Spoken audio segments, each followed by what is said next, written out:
Another week, and that means another edition of Inside the Hawks, our weekly podcast that discusses all things SJU athletics. I'm Matt Martucci, and this week we had the opportunity to be joined by St. Joseph's head women's basketball coach Cindy Griffin. Coach Griffin stopping by to discuss the state of the team. The Hawks now 5-3 after 8 games and have a crucial matchup against Big 5 rival Villanova this Sunday. So without further ado, here's Coach Griffin to talk about the state of the women's basketball team. We once again welcome you to Inside the Hawks, our weekly podcast where we take a look inside all things SJU athletics. This time around, it's a stop with St. Joseph's women's basketball and head coach Cindy Griffin. My name is Matt Martucci. Coach, welcome to the program. 8 games into the season, 5-3. Things have gone pretty well at this point, 4-3 away from Hagan Arena. A younger team than what you're accustomed to dealing with. I'm not exactly sure what you expected coming into this season, but where is this in terms of being on par with your expectations? Well, I think we started out strong, beating Providence at home, and we knew we were heading on the road for 7 games. And, with a young team who, do have some experience, played some secondary roles last year and some primary roles. I think we let a couple games get slipped away that we certainly would love to get back, and certainly we'll be fighting for those games as we continue on in the season. We have to steal a couple here and there. But if you would have said, okay, well, we're on the road, you go 4-3, I think that's a pretty good record after that 7-game road swing. St. Joseph's head women's basketball coach Cindy Griffin joining us here on Inside the Hawks. You take a look now at those 8 games. Anything that's really jumped out at you in terms of you talk about some of those getting away. What of those 3 losses, which one did you find to be the most disappointing? I know that Lehigh game was kind of a tough one to watch, especially from a head coaching standpoint. I think that one is definitely one you look back on and say, things, what could we have done differently and better? And obviously we shot the ball awfully. And, different ways. We're trying to figure out with this young team as well where our scoring is going to come from night in and night out. And Michelle Baker has done an unbelievable job carrying us. But great teams have 3 and 4 kids that show up every night. And to depend on the 3-pointer as much as we have been is not smart. And, we have to find different ways to score inside the paint, whether it be our posting up or our guards posting up. And, we've got to find different ways to get to the foul line, Matt. We haven't been to the foul line enough. And, you live and die by the 3. You love it, but, we're not shooting it extremely well right now. And once we do, it's going to be dangerous because I do believe we have great shooters.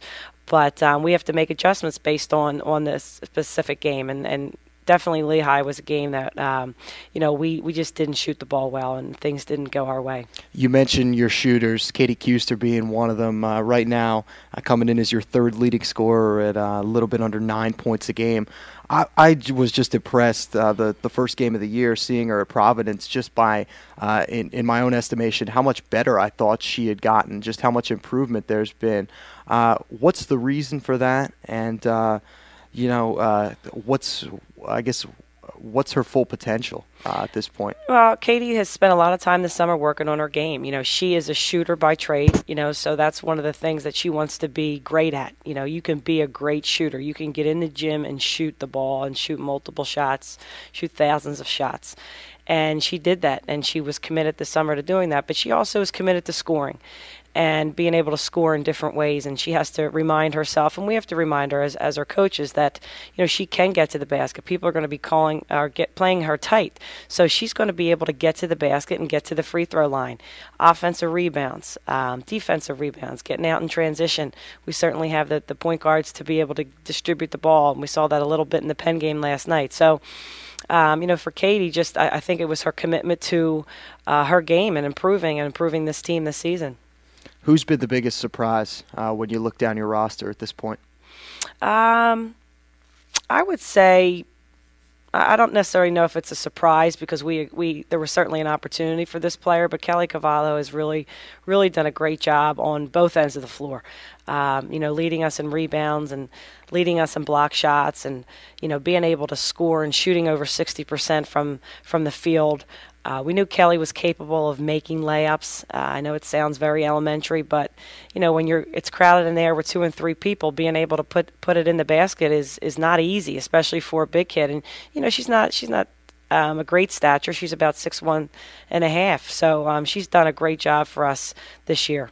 Definitely nice to see her getting the opportunity after a couple years on the bench now in that starting role. Cindy Griffin, our head women's basketball coach here at St. Joseph's, joining us on Inside the Hawks.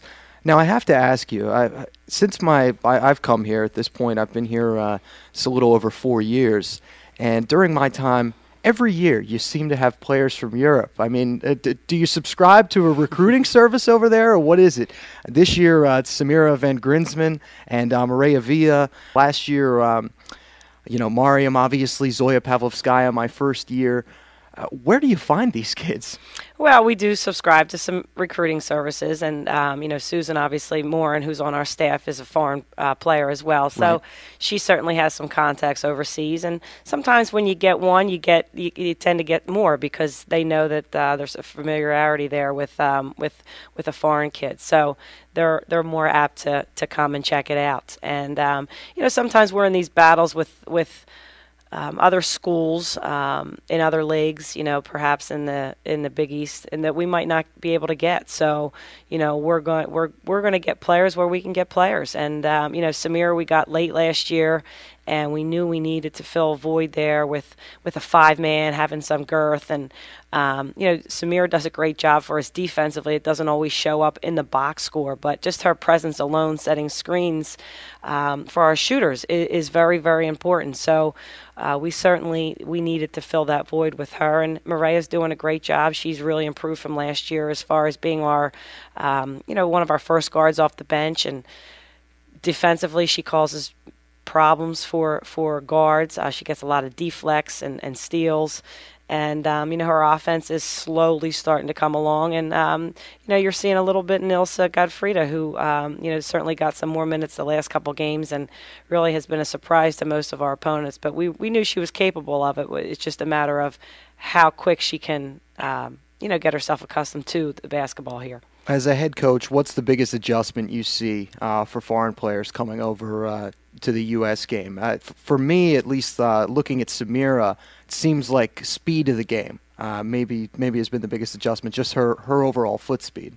Yeah, I think it's more physical. I think it's the lane, number one, is more condensed. Right. They're playing over with the FIBA rules where the lane is wider, so you don't really have true back to the basket players so much. You're using that baseline a lot more. You're going off the dribble a lot more.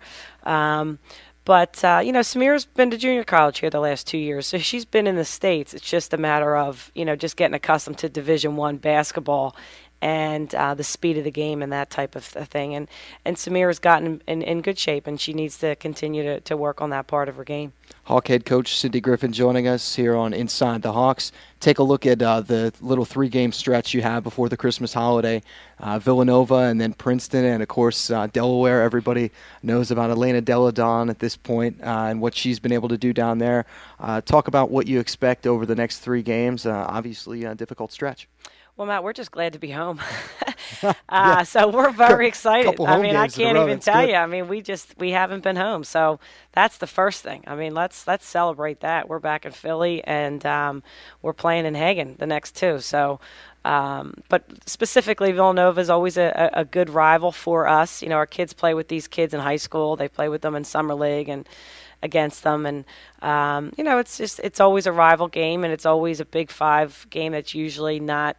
Collectively, we might not score over 80 points, so it'll be a defensive battle, I believe, but it's going to be a fun game. We're going to have a great atmosphere. We've really talked it up in the community, and that's going to be a great test for us to play a Big East school at home. That's really the big picture of what that game is, and just playing back at home. And then you have a little bit of a break there with the finals, and then we face Princeton, who's knocked off a lot of opponents, and they've got very, very good players. They're well coached. we're excited to have them again playing at home against, in Hagen. So we're going to be battle tested, and then we finish up before the break at Delaware. Obviously, Del Dunn is just a tremendous player. I mean, and she scores a lot of points. And the question is, how do you guard her? I don't think you guard her. I think you just got to guard everybody else. What do you think she's done for the game at this point? Just the game of women's basketball. It seems like it's a pretty big contribution in just a short time. She is. I mean, she's one of the few 6'4" players in women's basketball that can face the basket, can score with her back to the basket. Has a great handle. Plays both ends of the floor. I mean, she's a matchup problem for every team that they face. And, like I said, I don't necessarily think you can. She's going to score. I mean, that kid's going to score. It's just, what are you doing with the other 4 people, which would be the concern. All right, Coach. Well, we wish you the best of luck in this upcoming stretch. Hope it works out for you, and we'll see you after the Christmas holiday. All right, Matt. I appreciate it. All right, Hawk head coach Cindy Griffin here on Inside the Hawks. St. Joseph's women's basketball this Sunday against Villanova. Second Big Five test of the season for the Hawks. Already picked up their first Big Five win the other night with a 15-point victory at Penn over at the Palestra. So once again, for Cindy Griffin, I'm Matt Martucci for Inside the Hawks. Once again, thanks to Coach Griffin for stopping by here inside the Hawks. Our next interview segment, a little different than what you're normally accustomed to. We try and keep this podcast focused towards mostly St. Joseph's related topics, but every now and then you get an interview subject that's just a little bit too good to pass up. And this past Wednesday night, a perfect example of one of those interview subjects, Ralph Sampson in the house to watch his son, Ralph Sampson III, take on St. Joseph's as a member of the Minnesota Golden Gophers. Joe Lunardi had the opportunity to sit down with Sampson at halftime of the St. Joseph's Minnesota game. Here are Joe and Ralph Sampson. And we have a very special guest here as part of our Viridian halftime report. You've seen his son do some serious damage on the interior tonight for Minnesota, but to my left is one of the all-time greats, Ralph Sampson. Ralph, welcome first to St. Joseph's University. I don't normally need a reason to look small, but A, you've got me by 2 feet, and B, you're sitting up on the riser here. That's not fair. Well, you got to stretch your legs out a little bit, so the riser's higher. Now, Ralph, I have to ask you, as a parent, how much fun is it to follow your own around compared to your own playing days? I'm having the best time of my life, even from playing, because I got 2 sons, one in Minnesota and one at East Carolina. So last night I came from 1 game and up here for a game. So it's keeping me very busy, but it's a pleasure to see them develop and watch them and work with them in the summer and just hang out as father and son, but also get to cheer them on the basketball court. So I'm having the time of my life. Now I'm going to assume they got most of their basketball skills from their mother. Yeah, their looks and skills for sure. Ralph, in your own career, going back to when you played in the Final Four here in Philadelphia, then, of course, NBA championships and all sorts of experiences in Houston and beyond. How important was basketball to you, and how much a part of your life is it now? I think basketball is very important in the scheme of life across the country. I was listening to the Secretary of Education today and reading an article about how basketball transcended his life and went on to Harvard and then went overseas and plays with Obama and that stuff as well. So to me, it's very special that kids out there today understand what the game means, not just on the court but off the court, and how it teaches you lessons of life. And that's what I try to instill in my sons more than anything else, is that basketball will teach you the good times and the bad times, but in overall it teaches you about life and it makes you successful. I think it came out this year that when Harrison Barnes of North Carolina was named the first team preseason All-America as a freshman, that hadn't happened since it happened to you, which is really a statement for you playing at the University of Virginia and having so much success. But I think of 2 memorable contests that you were involved in as a collegian. One against Georgetown at the old Cap Center that got an incredible amount of media attention leading up, to an alleged one-on-one matchup with you and Patrick Ewing, and also of course the upset by Chaminade in Hawaii. What do you remember with the hindsight of 30 or so years, and was it more about the experience than the actual result of those games?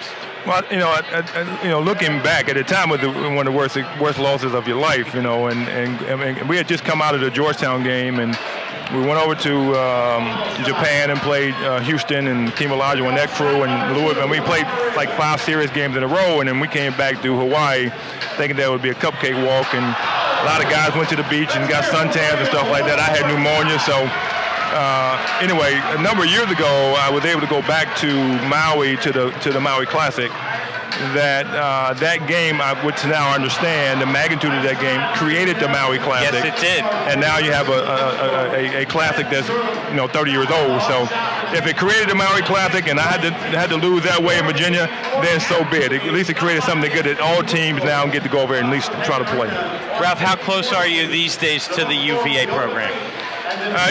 Minnesota played UVA twice now. One time when my son was a freshman in this year, and they actually lost this year. But somebody asked me, I couldn't lose in that game because I had ties to UVA and Minnesota. I still have a heart for UVA, but I also have a heart for my son, and blood's a little thicker than water. But I like to see UVA get back to, solid basketball and get some good players. I think they got a good coach now, and we'll see what happens. Great arena, great people, best program in the country for me. But like I said, I'm Minnesota true and blue in East Carolina right now as well.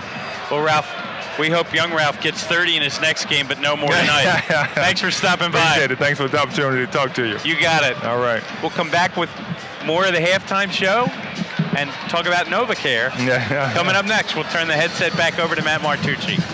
Thanks to former 3-time NBA All-Star and 3-time National Collegiate Player of the Year, Ralph Sampson, for stopping by our broadcast of St. Joseph's in Minnesota this past Wednesday night. That does it for us on Inside the Hawks. Just make sure you tune in next week, as we will be joined by St. Joseph's baseball coach Fritz Hamburg to discuss the construction of the new field at the McGuire campus and the upcoming 2011 season, which will start on February 18th.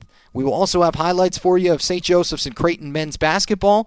The Hawks headed down to Omaha, Nebraska, and trying to stop a 4-game losing skid. So we'll have all that for you next week on Inside the Hawks. But for now, on behalf of everybody here at St. Joseph's Athletics, I'm Matt Martucci. We'll talk to you next week.